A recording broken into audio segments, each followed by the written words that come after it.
윤석열 대통령이 신임 방송통신위원장에 이동관 대통령 대외협력특보를 지명했습니다. 한상혁 전 방통위원장이 면직되고 사실상 내정됐다는 이야기가 나온 지 2달 만인데요. 이동관 지명자는 무엇보다 공정한 미디어 생태계 복원에 총력을 기울이겠다며 소감을 밝혔습니다.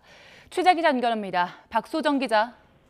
네, 용산 대통령실입니다. 네, 예상했던 대로 이동관 특보의 지명이 이루어졌네요. 그렇습니다. 윤석열 대통령이 이동관 대통령 대외협력특보를 신임 방송통신위원장에 지명했습니다.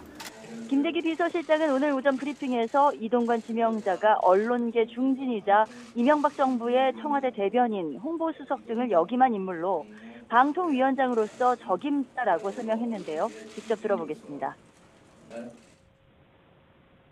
언론 분야에서 쌓은 풍부한 경험과 또 다양한 인간관계, 네트워킹, 리더십을 바탕으로 윤석열 정부의 방송통신 분야 국정과제를 추진할 적임자라고 생각합니다. 오늘 발표에는 이동관 지명자도 직접 모습을 드러냈습니다. 자유민주주의 체제를 파괴하는 가짜뉴스와의 전쟁에 각 나라가 골몰하는 상황에서 무엇보다 공정한 미디어 생태계의 복원에 총력을 기울이겠다, 이렇게 소감을 밝혔는데요. 직접 들어보시죠. 저는 무엇보다 공정한 미디어 생태계의 복원, 그리고 자유롭고 통풍이 잘 되는 소통이 이루어지는 정보 유통 환경을 조성하는 데 먼저 총력을 기울이려고 합니다. 이 지명자는 또 한국에도 BBC나 NHK 같은 인정받는 공영방송이 있어야 하며 넷플릭스 같은 콘텐츠 거대 유통기업이 나와야 한다. 과거의 틀에 갇혀 있어서는 안 된다라고 말했는데요.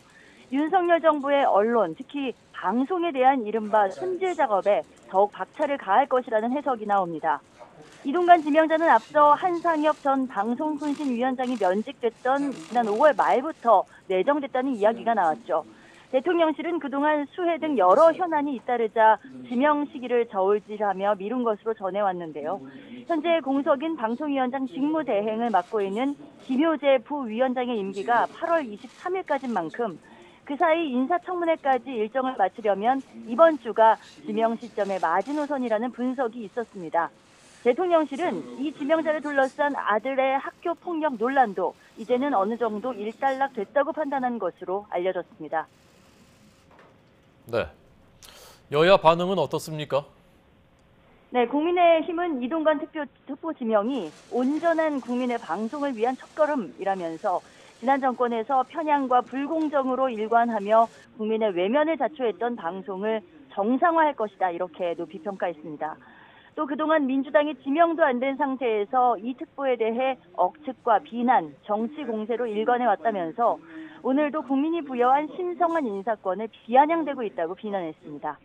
반면 더불어민주당은 이명박 정부의 방송 장악 설계자였던 이동관 특보를 방통위원장에 앉히려는 건 방송 장악 시즌2를 부활시키겠다는 불통 선언이자 총선에 이기기 위해서 방송을 정권의 앵무새로 만들려는 의도라고 비판했습니다. 아들의 학폭 논란, 은폐 의혹이 해명되지도 않았는데 부인의 청탁 의혹마저 제기됐다고도 꼬집었습니다. 민주당 의원들은 조금 전에 용산 대통령실 앞에서 기자회견을 열었고요. 새 방통위원장 지명 철회를 촉구했습니다. 앞으로 국회 인사청문회 과정에서 더욱 치열한 공방이 예상됩니다. 지금까지 용산 대통령실에서 YTN 박소정입니다.